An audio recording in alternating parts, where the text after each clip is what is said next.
नमस्कार दोस्तों, एक बार फिर से आप सभी का बहुत बहुत स्वागत है। देखिए, आपकी ट्रेनिंग को लेकर तैयारियां बहुत तेज़ी के साथ स्टार्ट हो गई हैं। ठीक है, आपकी ट्रेनिंग का जो पूरा शेड्यूल है वो जारी कर दिया गया ऑफिशियल। उसको मैंने टेलीग्राम पे शेयर कर दिया, पूरी पीडीएफ है, आप उसको वहाँ से रीड आउट कर सकते हैं।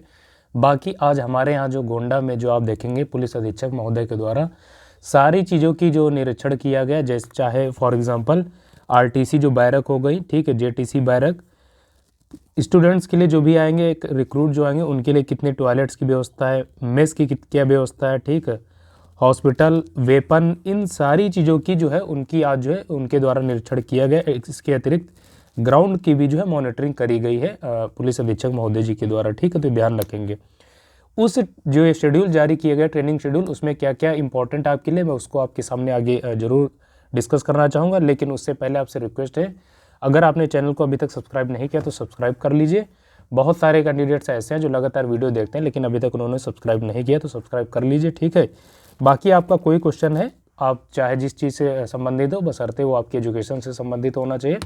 इंस्टाग्राम का लिंक डिस्क्रिप्शन बॉक्स में दिया गया, वहाँ से आप कनेक्ट करके मुझसे सवाल पूछ सकते हैं। ठीक है, ध्यान रखेंगे, इसमें सबसे अहम बात बताई गई कि जो अभी तक आप में एक डिलेमा था, डिलेमा ये था कि ट्रेनिंग आपकी 6 मंथ की होगी या 9 मंथ की। ठीक है, वो एकदम स्पष्ट हो गए। अब आपकी जो मेन ट्रेनिंग है, जिसे आप आरटीसी कहते हैं, वो 9 मंथ की होगी, 9 महीने की ट्रेनिंग करवाई जाएगी।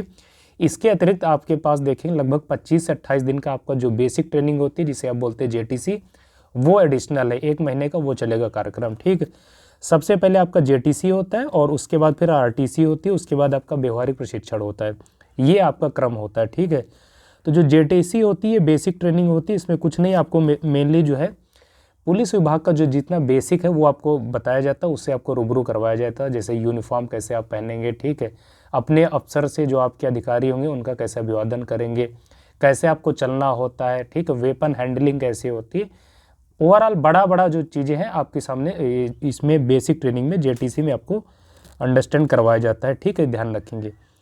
उसके बाद जो मेन ट्रेनिंग होती है आपकी, उसको आप बोलते हैं आरटीसी। ये इस बार जो है 9 महीने की ट्रेनिंग आपकी करवाई जाएगी आरटीसी। क्यों? क्योंकि आप देखेंगे क्योंकि 60,244 जो ये वैकेंसी है, ये पूरी की पूरी सिविल कांस्टेबल की है। ठीक है, तो चूँकि इनका जो सिलेबस है वो देखेंगे थोड़ा ज़्यादा होता है, और इस बार भी बहुत सारे नए परिवर्तन हुए आपके कानून में, बहुत सारे नए चीज़ें ऐड ऑन हुई, नई धाराएं ऐड ऑन हुई, तो सिलेबस थोड़ा और ज़्यादा ब्रॉड हो गया है। इसी वजह से ये जो टाइम पीरियड है ये बढ़ा दिया गया। ठीक है, 9 महीने का आपका होगा। उसके बाद जब आप इसको कंप्लीट कर लेते हैं, आपकी पीओपी होगी, और फिर ग्राउंड पे जब आप जाएंगे तो वहाँ पर आपका व्यवहारिक प्रशिक्षण होता है। ठीक है, ध्यान रखेंगे। इस दरमियान ये जो 9-10 महीने का आपका कार्यक्रम होगा ट्रेनिंग का, इसमें ध्यान रखना है, सबसे अहम क्या है, आपको केवल 6 ही छुट्टियाँ दी जाएंगी। ठीक है, 6 छुट्टी का प्रावधान है। आप एकदम से चाहें तो एक दिन में ले लें, ऐसा नहीं होता है। ठीक है, आपको 1-1, 2-2 करके छुट्टियाँ दी जाती है।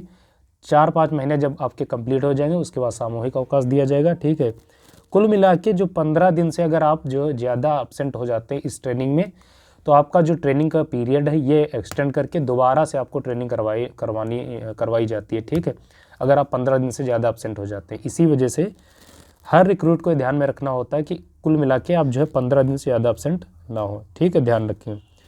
इसमें सबसे ज़्यादा महिलाओं के लिए एक अहम बात कही गई है, उनमें दरअसल प्रेगनेंसी को लेकर कुछ चीज़ें स्पष्ट कर दी गई हैं। ठीक है, इसमें ये कहा गया है कि अगर मान लीजिए आपकी ट्रेनिंग जब शुरू होगी, ठीक है, उससे उस डेट से प्रीवियस 1 साल के अंदर अगर आपने मान लीजिए बच्चे को जन्म दिया है, तो उसके बाद जो है आपको फिटनेस सर्टिफिकेट सीएमओ के द्वारा जो अटेस्टेड होना चाहिए वो आपको वहाँ पर जो है सबमिट करना होगा। इसके अतिरिक्त इसमें बहुत सारी चीज़ें और भी मेंशन करी गई, इसको आप लोग ज़रूर पढ़िएगा। फॉर एग्जांपल जैसे मान लीजिए आप ट्रेनिंग पे जाते हैं, सपोज दैट आप प्रेग्नेंट होते हैं, ठीक है, तो उस केस में जो है आपको ट्रेनिंग पर नहीं, जो वहाँ पर ट्रेनिंग पर नहीं भेजा जाएगा। ठीक है, ध्यान रखेंगे, इसको आप डिटेल से पढ़ लीजिएगा, बहुत इंपॉर्टेंट इसमें इंस्ट्रक्शंस दिए गए फीमेल के लिए। अगर आपको कोई इंस्ट्रक्शन अंडरस्टैंड नहीं हो पाता, आप उससे स्पष्ट नहीं हो पाते हैं, समझ नहीं पा रहे, तो आप ज़रूर पूछेगा, उसको हम ज़रूर स्पष्ट कर देंगे। ठीक है, बाकी आप एक बार ज़रूर खुद से रीड आउट कर लीजिएगा। कुल मिला के इस जो शेड्यूल जारी किए गए उसमें बहुत सारी चीज़ें आपको बताई गई, आप उसको एक बार ज़रूर गो थ्रू हो लीजिए, उससे आप ज़रूर उसको पढ़ लीजिए। रनिंग के लिए समय बहुत कम बचा है, तैयारियां इतनी तेज़ी के साथ चल रही हैं कि शायद आपको उसका भी आभास ना हो। कोई भी चीज़ अब पोस्टपोन नहीं होगी, चाहे आपकी रनिंग हो, ठीक है। उसके बाद आपका मेडिकल, सारी चीज़ें क्रम से बहुत जल्दी आपके सामने देखने को मिलेंगी। कुल मिला के जो पहले आपको बताया गया था, मैंने आपको बताया कि आपकी ट्रेनिंग जो है मई जून में प्रारंभ हो जाएगी और निश्चित तौर पर 100% प्रारंभ हो जाएगी। इससे ज़्यादा कभी कोई चांस ही नहीं कि डिले हो जाए, ठीक है। इतनी तेज़ी के साथ तैयारियाँ चल रही हैं ग्रासरूट लेवल से, ठीक है। ये विभागीय चीज़ें वो आप तक अभी तक नहीं पहुंचती वो सारी चीज़ें, लेकिन हम लोग उनको जो है प्रतिदिन उनसे अवगत होते हैं। इसी वजह से मैं आप सबको ये सारी चीज़ें बता रहा हूँ। कुल मिला के ये जो मैंने PDF शेयर करी है टेलीग्राम पे, उसको आप ज़रूर एक बार खुद से ज़रूर पढ़िएगा। कोई चीज़ अगर आपको स्पष्ट नहीं होती तो आप ज़रूर पूछिएगा, ठीक है। मोटा मोटी जो उसका क्रक्स था मैंने आपके सामने रख दिया है। उसमें बहुत सारी और भी चीज़ें मेंशन की गई, आप उसको जब पढ़ेंगे सारी चीज़ें आपको अच्छे से अंडरस्टैंड हो जाएंगी, ठीक है। कोई डाउट हो तो आप पूछिएगा ज़रूर। बाकी आज के वीडियो को यहीं पर समाप्त करना चाहते हैं, आप सबसे ज़्यादा चाहते हैं। नमस्कार।